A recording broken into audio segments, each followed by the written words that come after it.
Okay, so we're continuing our discussing the issues pertaining to Hadlakat Nerot, which we started last week. I'll go briefly over the main reasons we saw. This series discusses Kavod, ועונג, Shabbat, and Hadlakat Nerot, as we saw, is both related to Kavod and to Oneg Shabbat. We saw that there's an interesting machloket Rashi Tosfot. Rashi says that it's Kavod Shabbat, the Seudah, having candles at the Seudah is Kavod Shabbat. And Tosfot said that Kavod Shabbat is having a Seudah, Oneg Shabbat is having it at the Seudah. So they're both discussing why it's important to have candles at the Seudah. Rashi says it's a Kavod thing, and Tosfot says it's an Oneg thing. A third issue that came up was Shlom Bait. So if we look at the Psikta Zutut that we started from, so they said three things. One is Shlom Bait, which I'll go back to in a moment. The second is you might have dire need of light. It might not be so dire, meaning it could be a mistake. Shabbat, you say, oh, I really need a light. You turn it on and you say, wait a minute, I should not have done that. Or you're in dire need, so you should have it in advance. And the final thing is Shelo Chal B'choshech. So Shelo Chal B'choshech is this Machloket Rashi Tosfot, is that Kavod or Oneg? Then if you go back to Shlom Bait, as we said, Shlom Bait has a lot more to do with avoiding obstacles than has to do with, couple therapy, if you know what I'm saying. So we saw Shibola also as well when we talked about the Oneg Shabbat that comes from having candles. Oneg Shabbat has more to do. Oneg Shabbat having candles at the Seudah, as Tosfot said, the Shibola Leket added more substance to this, and said you have to see what you're eating. If you don't see what you're eating, you just don't enjoy it.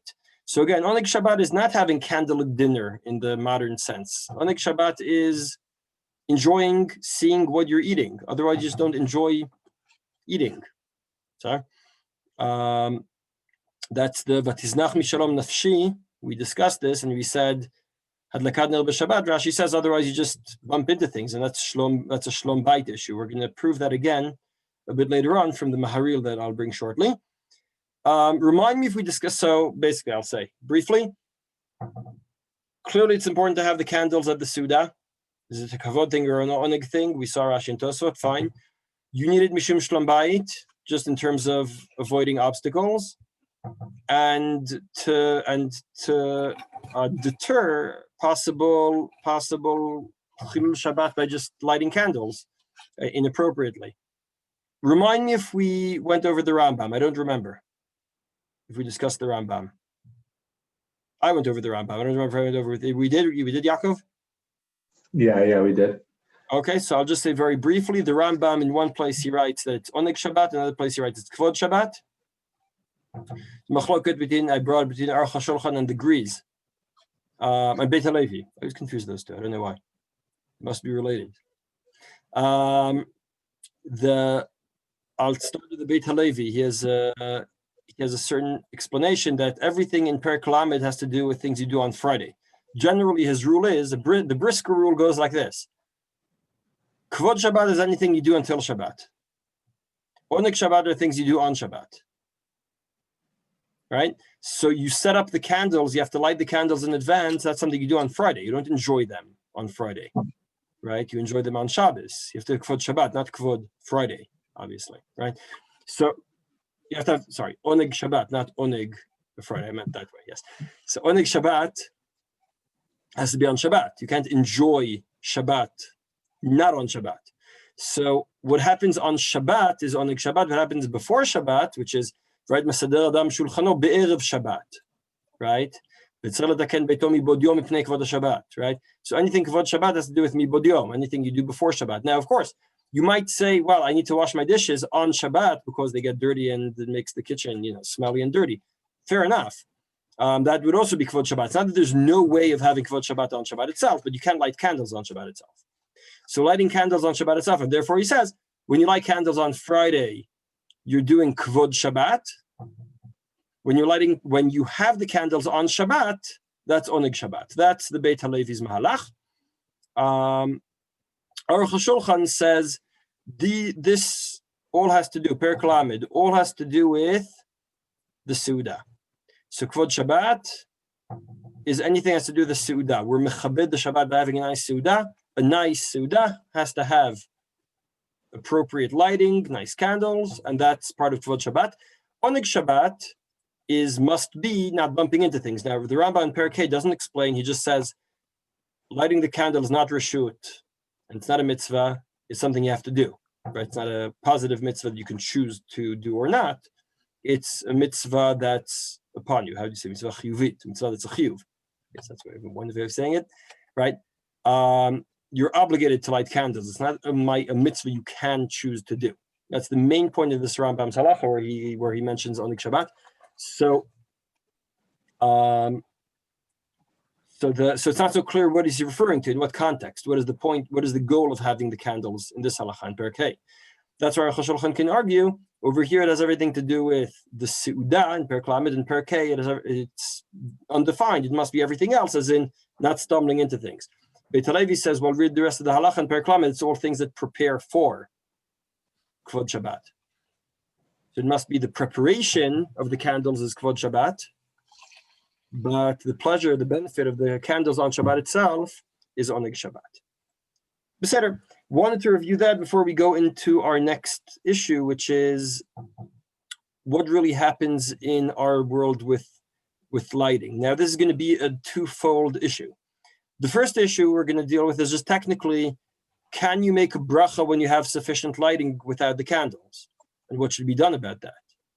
That's one smaller issue we're going to deal with. The other thing we're going to go through is, what about all those other situations in which once upon a time it would have been justified to say, well, it's always useful to have candles. Nowadays, it's not necessarily so convincing. So we're going to have to think about that when we get to there.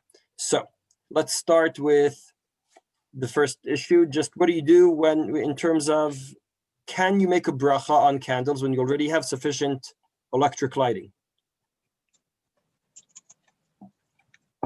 Says the Shema Torah K'ilchata, Tov she'isha tadlik et nerot HaShabbat u'tevarech, ורק אחר כך ידליק אחד מבני הבית את נרות החשמל.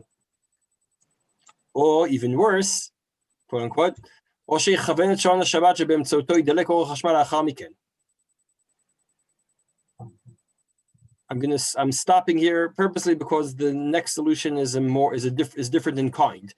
The idea here is make sure, okay, so we have a problem. The problem is that we have sufficient lighting without the candles. So what do you do about that? Well, you can get rid of those lights. Yeah, but I want those lights because truly there's a reason we don't use candles, we use electric light, right? There's a reason we do that. We're happier with the electric light, not with the candles. Fair enough. So what she should do is make a bracha on the candles with all the lights off. And then there's a good reason to light the candles. Afterwards, a person or the Shabbos clock should light the electric lights after that. This way, right? This way we've circumvented the problem. Because our issue was, how can you make a bracha on candles to add light if you have sufficient light already? So he says, okay, good. So get rid of that and then get rid of your lights, turn your lights off, and then you'll be good. The other solution he proposes, so there's a different solution in kind, where he says, truly, if you're making a bracha on the lights that make sure you don't stumble,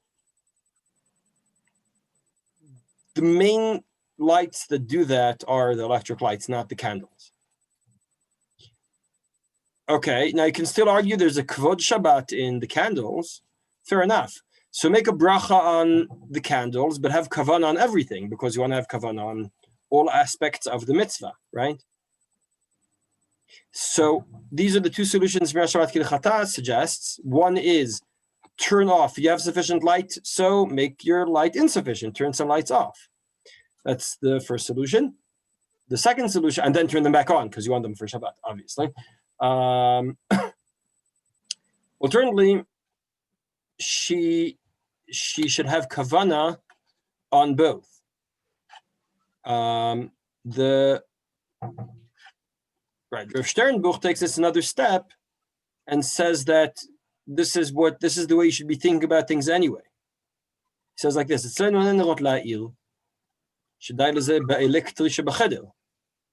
כבוד שבת לשנות באור השבת. ולכן אף שאור בחדר מדליקים נרות מיוחדים לכבוד שבת. אם כן היום יקרם לכבוד לבד ולא שמתענגים. So he says, as I said, right, he says it must be, so how do we still make a bracha on this? It must be that the main goal is the kavod, right? You want to have a romantic dinner, you want to have a special dinner, you got an expensive restaurant, they put candles on the table. They can't pay for lighting, it's cheaper usually, right? Cheaper to have the electric lighting. Why do they put candles on the table? Because it's an expensive restaurant. They want to give a certain, ambiance, right? So he says the justification for the bracha is is that the candles give a special feel.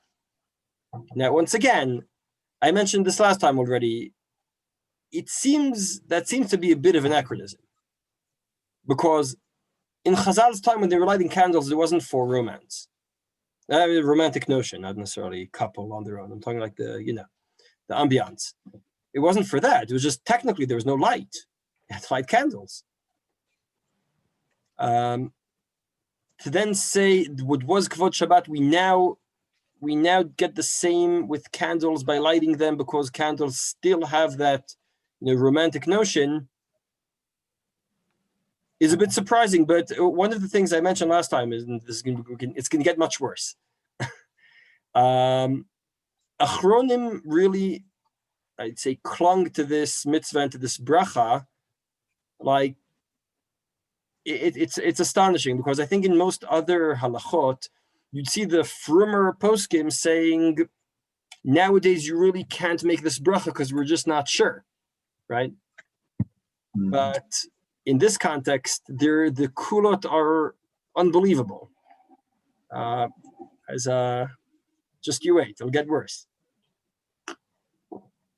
Does it matter if it changed? If it matters for a totally different reason.